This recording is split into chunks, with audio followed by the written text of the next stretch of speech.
One. I wish I could put your voice in a jar. Wait for those lonely winter nights when I forget what God sounds like. Run to the nearest maximum security prison and open it.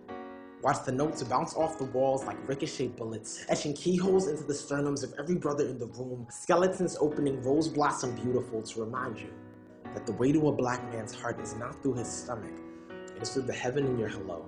The echo of unborn galaxies that pounces forth from your vocal cords and melts ice grills into oceans, baptizing our lips, until harsh words fade from our memories, and we forget why we stopped calling you divine in the first place. Two. When I was born, my mother's smile was so bright it knocked the air from my lungs, and I haven't been able to breathe right since. It's something about the way light dances off of your teeth. The way the moon gets jealous when you mock her crescent figure with the shape of your mouth, queen. You make the sky insecure. Self-conscious for being forced to stare at your face every morning and realize that the blues of her skin was painted by that symphony doing cartwheels on your tongue. Three.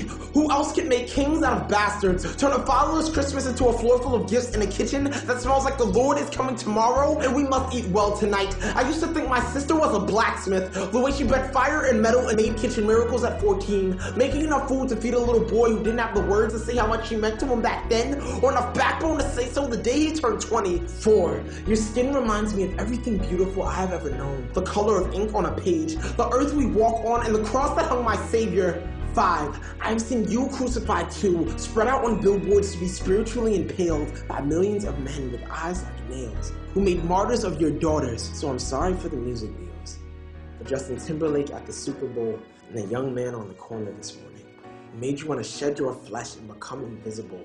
Never doubt that he only insults you because men are confused, and we're trained to destroy or conquer everything we see from birth.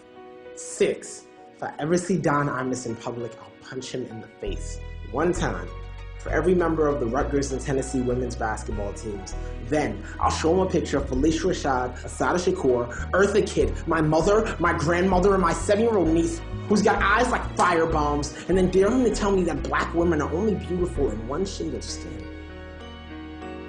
7. You are like a sunrise in a nation at war.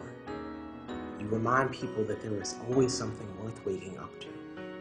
8. When we are married, I will cook, do the dishes, and wherever else it takes to let you know that traditional gender roles have no place in the home we build. So my last name is an option. Babysitting the kids, a treat we split equally in our bed, will be an ancient temple where I construct altars of wax on the small of your back. We make love like the sky is falling, moving to the rhythm of bed springs and bow baby bow angels, applauding in unison, saying this is the way it was meant to be. 9. My daughter will know her father's face from the day she is born, and I can only pray that this Superman complex lasts long enough for me to deflect the pain this world will aim at her from the moment she's old enough to realize that the color brown is still not considered human most places.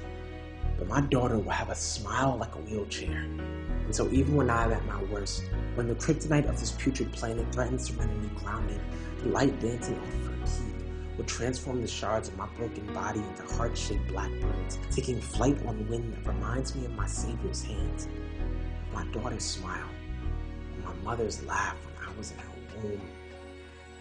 10. Never stop pushing. This world needs you now more